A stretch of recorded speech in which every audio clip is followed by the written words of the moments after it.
You are listening to This is Oklahoma, hosted by Mike Hearn, telling stories of Oklahomans and those that have made it their home. Before we get into today's episode, I want to tell you a little bit about our current sponsors, the Oklahoma Hall of Fame. As you well know, if you've been following This is Oklahoma, they've been a huge part of this podcast. So this podcast is presented by the Oklahoma Hall of Fame, telling an Oklahoma story through its people since 1927. For more information on the Hall of Fame, go to www.oklahomahof.com and follow them on Instagram for daily updates at oklahomahof. Also, for the podcast, a new sponsor, RCB Bank. Since 1936, RCB Bank has offered progressive products and a friendly service. Come in today to find out more about their loan promotion on new, used, refinanced cars, boats, campers, and ATVs. Visit RCB Bank to learn more. RCB Bank, that's my bank. With approved credit, restrictions apply. Now, let's get into today's episode. What's up, guys? Welcome back to another episode of This is Oklahoma. Mike Hearn here, your host, back with another episode down at the Bedford studio today with musician Donovan Funk. Mate, thanks for coming down. Absolutely. Thanks for having me. Like I said just now, I sadly don't have many musicians on, which needs to change. But I'm glad you reached out. Some people who listen to the podcast will know that, guests come from referrals and some people don't like to reach out, but I'm glad you did. I'm excited to dive into the story and learn about, the music that you make and why you got into music. So I guess from a young age then, where does music start for you? Yeah, so, my first memory with music is like listening to Led Zeppelin with my dad, Neil Young, lots of like classic rock. Yeah. And then I was really, really small. I'm still kind of small, but I was really small for my age in elementary school. And this group of like orchestra musicians came through, and they kind of encouraged us to pick an instrument to play. And so in fourth grade, I started playing the biggest one that I could, because that means that I'm a big person. Coolest, right? Yeah. Right. Yeah. And so that's how I got started into playing music. I played a little bit of electric guitar. Took lessons and stuff when I was in elementary school too. Then I stopped doing that until about 2 years ago. And picked it back up. Yeah. Cool. So clearly always had an interest in music, and Led Zeppelin and Van Halen and just all of that. Absolutely. So much. The sad thing now is, like, to me, I'm 30. To me, classic rock now, like classic rock to me is that, right? Right. But someone said to me the other day that like the Foo Fighters are now classic rock. It's like, no, I refuse to listen. Like, then there's no way. I refuse to hear that. Like, they're not. Like, they were coming out like. They're not peak when I was in high school, but like still, like they're not classic yet. Like classic to me is like AC/DC, right, and the Rolling Stones and the Who. Absolutely. But it's so fun. Like when we get older, they're like, "Oh no, this is classic to people who are now in high school." I'm like, "No, it's just not. This is amazing music." So listening to music with Dad is like the earliest memory. In Oklahoma, then you grew up, born and raised here as well. Yeah. So I was like born in Lexington, which is around Noble. Yeah. And then I moved here in elementary school to the city, and I haven't moved since. I've traveled a lot, especially when I was younger with my family. But there's nothing that feels better than this city to me. Yeah, because it's. This has been said again many times on the podcast. It's the feeling of like potential growth here, the opportunity, and it's like, to use a phrase that's been used far too much recently, is it feels like it's going to the moon. It's on a rocket ship, right? So you obviously get into music at a young age, pick your first instrument, start playing. From then, are you just kind of hooked and everything you want to do and in life is centered around music? Honestly, no. For a long time, I did photography, and then I did a little bit of videography, graphic design. Okay. That was about, that was my high school years. I went to Quartz Mountain for photography. Okay. I met a guy named Kurt Marcus, and he was fantastic to work with. And he's traveled all over the place taking photos. And so that was pretty interesting. And then I got into like graphic design. I started working with some musicians and started to realize like, oh, I kind of like doing music, you know? And I started helping them in the studio and stuff. There's this band called Dead Week that I work with sometimes, and I've produced some of the songs that they put out, and a lot of that really helped me figure out that I wanted to do music. Got you. So all the background stuff, then the behind the scenes stuff, that all the technical stuff that makes them do what they do, and then the creative side of you producing and everything, like. Usually that's the other way around, isn't it? Usually, like, people just want to play. Right. They don't want to deal with anything that's behind, the scenes or whatever. But that's really good because you get an appreciation now as an artist for everybody who does that and produces that, and you don't have to rely on anyone else to produce your own music. Definitely. Yeah, I live with my brother, who is the drummer for Dead Week. And we have a third bedroom, and I get to just have that as my space. Yeah. And it's just like the studio setup, and that's been really fortunate for me. Yeah. Awesome. So currently then you are, I guess we'll touch on currently in a minute, but you're producing stuff, you get through high school and do the graphic stuff. Do you go to university, or do you think I'm going to play music and that's going to be my thing? I did college for a little bit because my mom was willing to pay for it. And there's a lot of people that don't get to go to college, and I was like, if I have the opportunity, I should do it. But I think that form of learning just doesn't work well for me, and it doesn't inspire me, and if I'm not inspired, I just don't do stuff. Wasting time, and you see it, your mom's wasting her money. Exactly. Right? Yeah. And so it definitely, I still like to learn a lot, but just not in that format, and it was a nice experience, and it was just community college. I didn't ever do like the whole party freshman year thing, but I'm kind of glad I didn't. No, I totally agree with you. I mean, there's part of me that's like, what would it have been like to go to a big school, because I didn't go to a big school, but part of me is like, I don't like people. I don't like being around like giant loads of people, too much people. Right. But yeah, it can be fun. I mean, now the position you're in, you'd rather play to a bunch of people, right? Rather than be on stage. If I can't be the center of attention, then I don't want to do it. Yeah, exactly. So, where does like your kind of your theme, your personality, your kind of like musical talent and persona come from then? Like, where do you draw that from? I think it's really just a lot of personal experiences. I grew up kind of conservative, and then through high school and stuff, I got to experience other things and talk to a lot of people and get to know a lot of people. And that's what most of my music is about. Like, I really just want to make a community where people can talk about whatever, anybody's welcome. And a lot of the themes that I talk about are deeper. Yeah. And it's not to say that it's like I'm super intelligent, but it's just like there's so many things that are hard to talk about, like death. Like when you first meet somebody, it's like, how do you talk about your experience with death? But that's something that's on my mind a lot.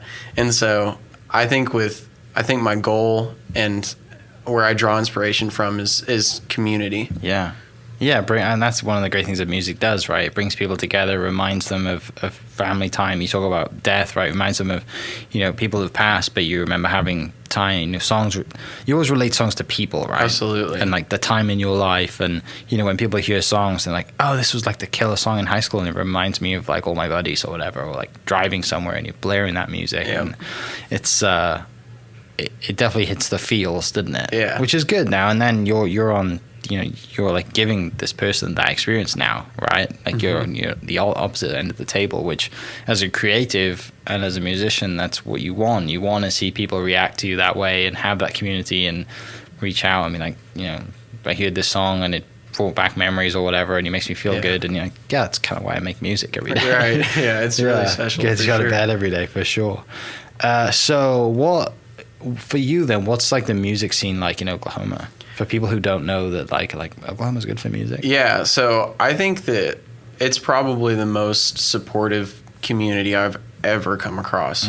I mean, like I said, I've done a lot of creative things, and I have not met people that are as supportive, and even just like even the fans. Yeah. I mean, I went to this Paramore concert, and the opener was just like almost in tears because we just like clapped for him. Right. Like that was it. Yeah, because they just usually like no one cares who the opener They're is. like, whatever. Today. Yeah, let's see Paramore. Yeah. And so I think that's kind of my first experience with being like, this is something special like that Oklahoma City has that I don't think a lot of places do. Yeah. And I mean, I've worked with like, you know, Christian Pearson of OK Sessions, and he's super supportive. Everybody that I've met through him is just like, they're just like really encouraging. Yeah. And that's something special because it's like people really want to be protective of their stuff and they want to think, oh, I'm the greatest, but I don't really experience that here. Yeah. It's like they realize that it's not a limited supply. You know, it's not a limited resource. You can be supportive to as many people as you want, and you don't lose anything other than saying a few words. Yeah. Yeah, so, I'm sure it feels good, too, to know that you have the support of people that you're kind of competing with, right? Like, right. They're your competition. But what's it like from, like, a venue standpoint? Are the venues quite welcoming to have you and stuff like that? Absolutely, yeah. So I've worked with Dig It, which isn't, like, necessarily a venue, but they do shows a lot. And I've really just kind of scratched the surface with doing shows. I'm kind of reluctant to put myself out there yet. And I want to build some footage that I can give to venues. Sure. So I haven't worked with very many, but Christian Pearson helped me get into Skirvin, and I did an opening set for them, and that was incredible. But I really like the look of a lot of our venues. You know, I've watched shows at the Jones Assembly. I've watched shows at Tower, and they're at that level that I think a lot of places should be. Yeah. And so I think that the venues here are fantastic. Would Jones be on the list of one of the places that, like, hey, by the end of the year or by the end of next year, I want to be on the list of Definitely. Jones? Yeah, definitely. I want to start opening for people at those places. I mean, I went and saw a group at Tower Theater one time, and I was like, this is where I want to be. Yeah. You know, it was perfect. And so, those are definitely goals of mine to perform at those places. Definitely. And it's cool that, like, you want to keep, you know, obviously it's great to travel, right? It'd be great to go to Tulsa and great to play, you know, in other states and stuff. But when you grow up around an area and you have a venue like the Jones and like Tower and like Criterion and other places, you're like, I want to play my home. You know, I want to play my home state and home fans and home city. And I mean, no doubt you'll have a bunch of support there, but I'm sure it'd feel great to, like, what was it like when you played the Skirvin? Like, just that was great. Yeah, it was a little weird because it's a kind of different crowd, is it? Yeah, so we were there for the jazz club that Christian Pearson hosts, and my music was a little bit different for them. It was an older crowd, but like Dig It, I mean, when I talk about support, you know, that was just amazing. And there was this one couple that just stood there and were singing along the whole time with me, and I love that stuff. You find it hard to concentrate sometimes. You're like, there's people singing with me. Yeah. It's awesome. Well, I love it. And it really, I mean, it encourages me to keep going because it's like these people are enjoying it and they stood there the whole set. And that means more than anything to me. Yeah. You know, it seems like Oklahoma City and Oklahoma has a huge support for the arts in general. Yes, right. Yeah, and obviously music's a part of that. And having shows and, you know, I think people who probably out here, people seem to like just go and hang out at a show, even if they've never heard, like they probably never heard of you before, right? Or never heard of anyone else. Then they just like, let's just go try it out. Like I have a friend of mine who he goes to every show at the Jones, regardless of who it is. He's just like, we're just going every time. I'm like, oh. Right, because if you go with three people, and the group or the musician isn't very good, you can talk to people, right? But if they are good, then you just watch them. Yeah. And I asked him, I said, why? Like for me, like I listen to people, and I'm like, I want to go see them live. Whereas he's like he goes for that community aspect and the scene, and just kind of go and hang out. And you're right, it's like, the musician's there as well, but it helps having friends, community to go along with that. Absolutely. So with like your like music genre, then it's obviously, you just mentioned it's not very jazzy, but you know, where does that come from for you? Like where and do you plan on kind of, I guess, keeping it the same or just evolving into other stuff? Yeah, I really, so right now I kind of put myself into the indie rock and alternative genre, and I think that genres are so hard to define now, because it's like there's millions of them, and then Old Town Road comes out, right? Exactly. It's like, and there's genre blending, so it's really like, I think where it came from was having that that classic rock background, and that kind of gives me the ideas for the guitars and that kind of stuff that I do.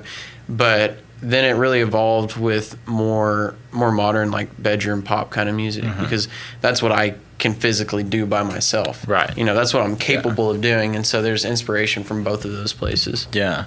And currently you're working on your album, right? Yes. Yeah, I'm working on an album. It's been a little slow lately, but I'm hoping by the end of the year to have one out.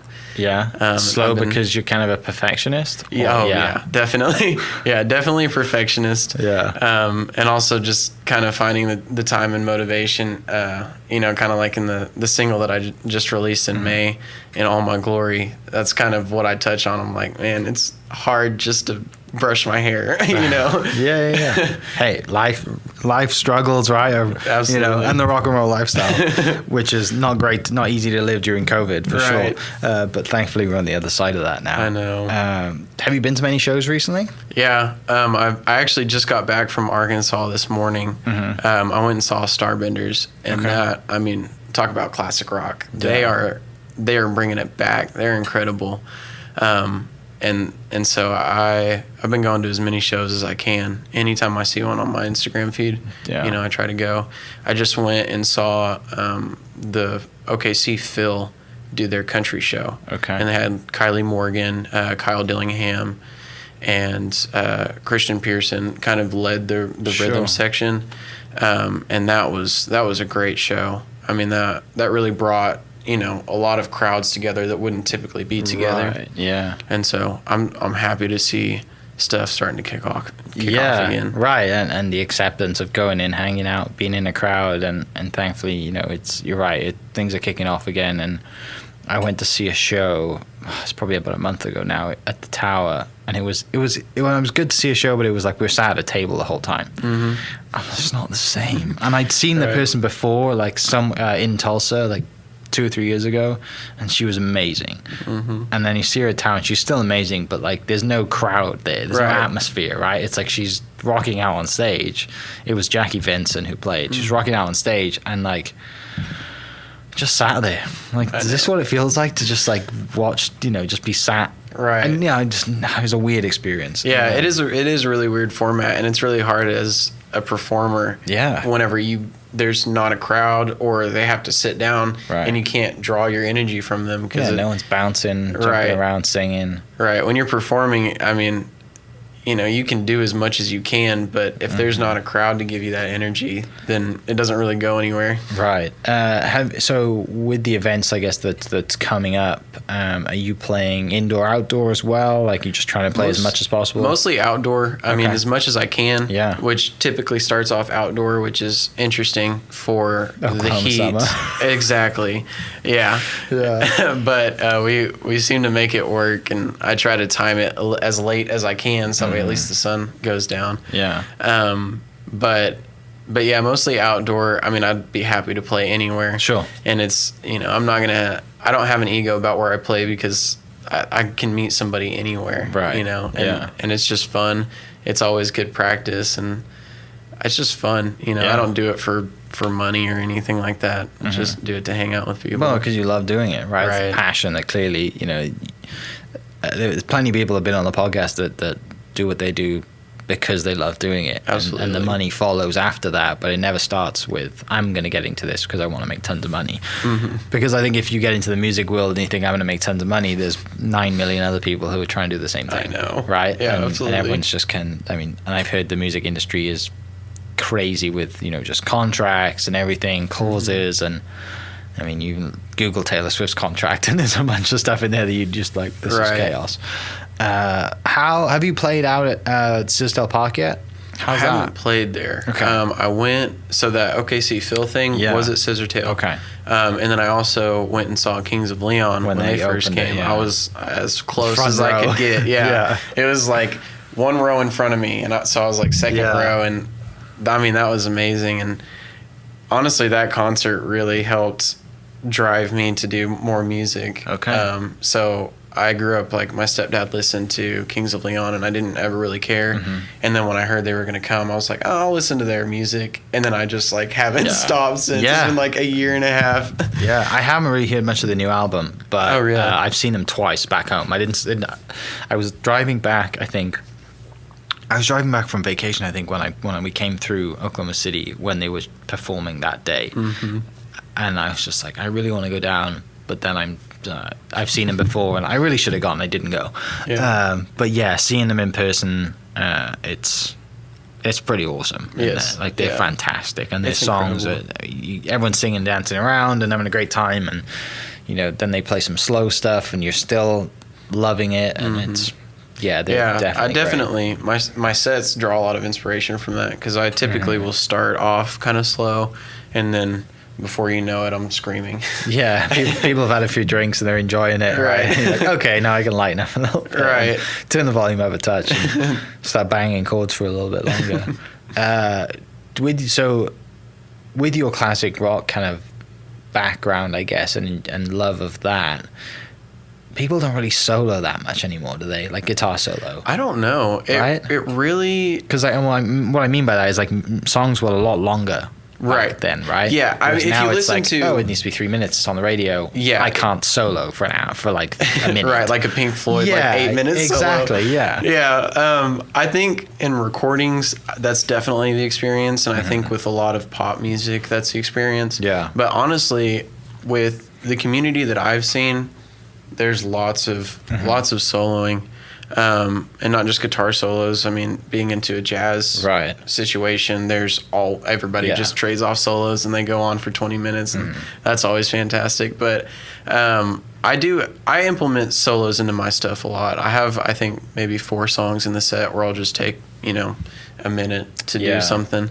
It's easier doing it live than obviously in recording. Right, and I think that's kind of the difference is, like, you have, in this situation, 3 minutes to get somebody's attention, and a solo doesn't tend to do that for people. But when you're in a live setting and they're watching you, you can give them that, and you can also tailor that solo and the feeling of it to the situation. Sure.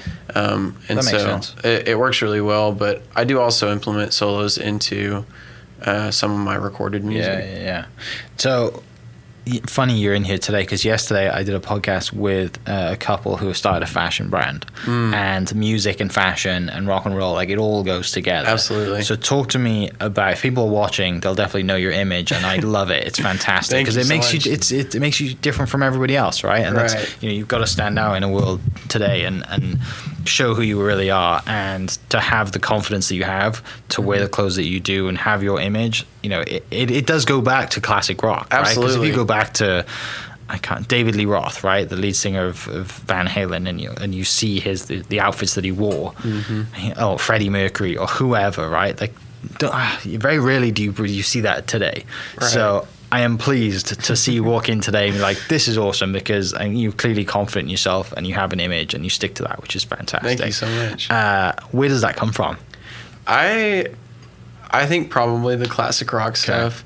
When I was kind of first looking at the image I wanted to portray as a performer, I looked back at Led Zeppelin, and they just, literally all I do is I just go to the women's section. Yeah. And the clothes that they have are fantastic. I'm like, and it's weird because sometimes it's something where, like, you'll see it on a female. Right. And it just kind of looks basic and boring. Yeah, it's like, oh, I've seen, dozens of people wearing this. But then when a guy puts it on, it's like, edgy. Right. Yeah. And something I also love about it is the silhouette, because it's like, for me, having the shoulders really prominent, it makes me look buffer than I ever will be. I've used that trick many a time, wearing a suit and having the shoulder pads for sure. Exactly. You feel like Iron Man, right, when you put the suit on. Absolutely. Yeah. But I think that's where it came from, just kind of shopping and figuring out what looks good and doing a lot of things that were wrong. And then, the makeup comes from just like the classic rock stuff. I've had some people give me crap for it, and it's like, okay, Yeah. look at who you used to listen to and what they were wearing. Right, yeah. You know, and it's like, I think that a lot of people when they get older kind of aren't open to new ideas, and 100%. it's like you have to relate it back to something, and then they're like, oh, that is kind of cool. Yeah. But the makeup just came from like, I mean, even in high school, you know, I'd have my lady friends put makeup on for me. Yeah. And it just like, I don't know, it makes me feel very confident, and there's not a lot of people that do it. There's not a lot of males that do it. Right. And I think everybody should try it because it's a lot of fun. Sure. Yeah. And it really just, it's not even about what people say to you. It's like, Right. it just makes you feel special, and I get why people do it. Yeah, and I think probably when you're getting ready, right? It's like you're performing, aren't you? Right. Mm-hmm. So you're getting ready. You're not just becoming like Donovan that sits at home all day. You are like becoming Donovan who is about to go on stage and do their thing, isn't they? Like it must is be a very easy good for you to transition into, okay, now I am Right. that person on stage. Whereas if you would try to be that person all the time, you might burn out, and it might be a lot different. Absolutely. Right? Yeah, it is. It's a very good barrier because it's like when the makeup is on, I know I'm this persona. Right. You know, not to say that like I'm a different person when I'm No, not. but it's like a mental an switch, artist. isn't it? Exactly. Yeah. Yeah. That, I mean, it's awesome. Like, Thank I'm you so sure, much. like, there's one of the things that I, someone told me that, like, if you're doing something right, people, like,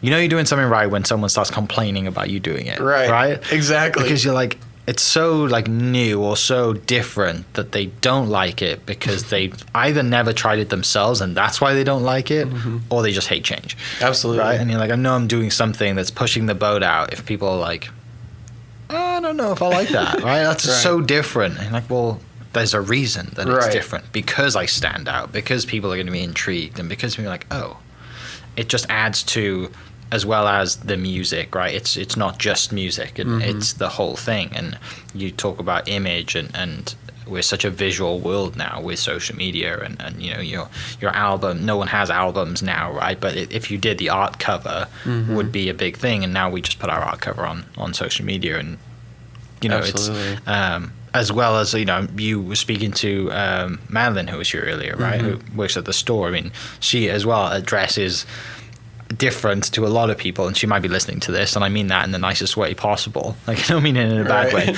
But when you walk into the store here, you know, everyone's in there just casual, like their work clothes, and then you turn over and like, oh, Madeline's brought some color today, and that's cool to see because it's different. It makes you stand out. It makes you who you are, and you know, in a world where it must be really hard to stand out. Absolutely. You know, like I've stood out coming here because I have an accent and I'm different.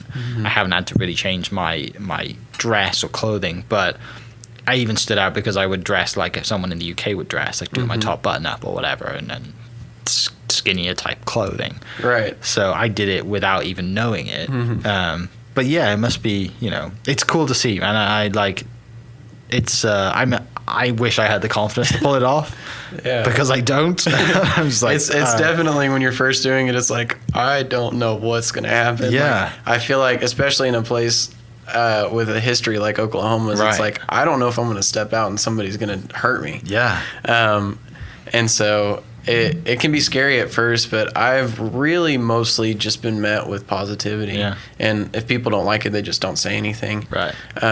But another part that I like about, you know, whatever it is that I do performing or, you know, the image that I put on is a lot of people, it allows people to put themselves in that situation mentally without having to actually do it, which is the really freaky part. And so I think that that's why people like that kind of stuff, like the flashy colors and just whenever, you know, you see somebody that's walking around that looks different, but they're confident with it. It's like, man, that person is really comfortable with themselves. And it makes whoever's seeing it, you know, really, really happy and feel that confidence themselves. Yeah, I'm sure it's definitely freeing. And it's, like I said, you're right. It's cool to see, and they put themselves in that. So they're like, oh, I wonder what that is. And then they put themselves there, right, without like doing everything, taking a risk. So I guess like now, you know, like I mentioned earlier, we're working on your album, which is hopefully going to come out soon, and you just released a single in May. What I guess is kind of like planned for the rest of the year, and then I know you mentioned you're going to Tulsa today to record, and are you still doing the production side of things as well for Dead Week and others? Yeah, I've worked with Josh Masterson on some stuff, Joe Amico. All of these are just local musicians that I've had the pleasure to work with. Yeah, great people, and so I typically do produce my own stuff because it's like I'm very like a perfectionist, like you said, and it gives me that control that I need, and I'm really comfortable with my workflow. But my mom lives in the same neighborhood as the studio, and so that's how she found out about it. So we went and did a tour. And I showed them that song in All My Glory, and they liked it. And they, I decided for this, it's just one song that I'm going to be recording with them. But I figured, I'd try something different, and they were really welcoming, and that made me want to go there and record. And there's also, I haven't really been to Tulsa very much. Tulsa's and there's a great music city, right? Right. There's a lot, and I want to go there and kind of steal their ideas and bring them back here. But yeah, typically I'll work on it in my little studio in my house. Yeah. So do you want to do you want to be a performer and produce stuff, or do you want to just like there's probably going to come a time where you're going to be really good at both, and you're going to have to decide. Yeah, I mean, it's really, I have to look at it kind of selfishly as I can, because I'm not very selfish, but it's like it all comes down to everything is back to me being an artist. And so working with other musicians, that's practice for my stuff. That helps me figure out my workflow, and it also gets me people that I can work with in the future, because I mean, I would absolutely love to do collaborations with people. And so I have thought about that, and it's really like at the end of the day, am going to work on my stuff first and get my stuff out, and then I'm happy with my extra time to be working with other people. Right. No, that makes sense. And there's plenty of people out there that are amazing producers, right? And they're happy, and that's all they do is produce. Right. And there's some that are both, and there's some that are just like, no, I'm just going to do my thing. Right. Obviously, being from the UK, like I'm a huge Ed Sheeran fan, and I've been a huge Ed Sheeran fan for a long time. And Lewis Capaldi as well, who's just hilarious. But then, you talk about like Royal Blood from the UK, and others. The UK obviously has a pretty big indie scene as well, and I haven't listened to much of it, but Royal Blood are pretty good. They're kind of a bit heavier on the rock side, but they're bringing it back to what it used to be, I guess. Absolutely. And then Arctic Monkeys and all the rest. So it's funny, like trying to pick different, like compare the UK scene to the States. And like people thought I was cool because I listened to different music. I'm like, no, it's because I've been listening I only know this music. Right. I don't know what you listen to. It's the total opposite of cool. Right? Like I'm just like listening to all my UK stuff, and they're like, oh, that's really cool. I'm like, because it's different. Right. Not because it's like any better or whatever. Right. And that's why there's the British invasion, because it was different. Yeah. Mate, this is awesome. Thanks for coming down. I'm really excited to kind of, follow you now and wait for the album to come out. Thank you so much. For people listening, how can they go and listen to you on, Spotify or wherever it is and stuff like that? I put it on as many streaming platforms as I can. Yeah. I kind of focus on Spotify because they're one of the biggest, and that's what I personally use. But Instagram, Donovan.Funk, they can find me. I'm always talking about kind of what I'm working on. And I have my links on my website, donovanfunk.com. And so that's the best way to go. And on Father's Day, on the 20th, I'm releasing a single that my dad actually wrote when I was like being born. Oh, sick. And so he did that song, and he had it recorded because he was in a band. And I've been listening to that for the last 20 plus years. And so this is kind of like my little Father's Day gift to him. That's awesome. Yeah. Does he have any idea yet? He might. Yeah. I haven't told him explicitly though. Yeah. But he might have an idea. That's awesome. And so that's the next project I'm working on. And so for anybody, I've shown it to a few people, and I think a lot of people can either relate or picture themselves in that situation, Sure. where it's like they might not have grown up with a good dad, because a lot of people haven't. Right. And I feel really fortunate that I have. And so this kind of gives them that experience of what it's like to have a good father figure. Yeah. And then, so the studio that I'm going to, we're working on my follow-up single. Gotcha. And that's all I have really planned. So that one will be likely in August. I haven't announced it yet, Sure. but I also am working with this artist named Sistoli, and he's a new artist. He's the singer for Dead Week, but Okay. we're doing kind of a solo project thing Yeah. too.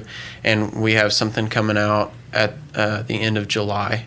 And so my whole summer I've had a release every month. Yeah. And then I think I'm going to lay off and like finish the album and then just be like, here it is. Sweet, dude. That's exciting. It gives you plenty of work to do this summer, right? Absolutely. It's nothing worse than being stuck in your room in your house and be like, I don't have any ideas. Like, nothing to do right now.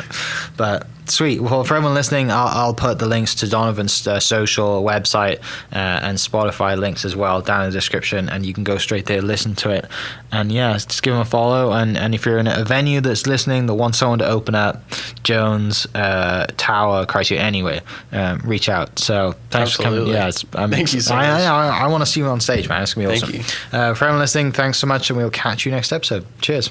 This podcast is presented by the Oklahoma Hall of Fame, telling Oklahoma story through its people since 1927. For more information on the Hall of Fame, go to www.oklahomahof.com and follow them on Instagram for daily updates at oklahomahof.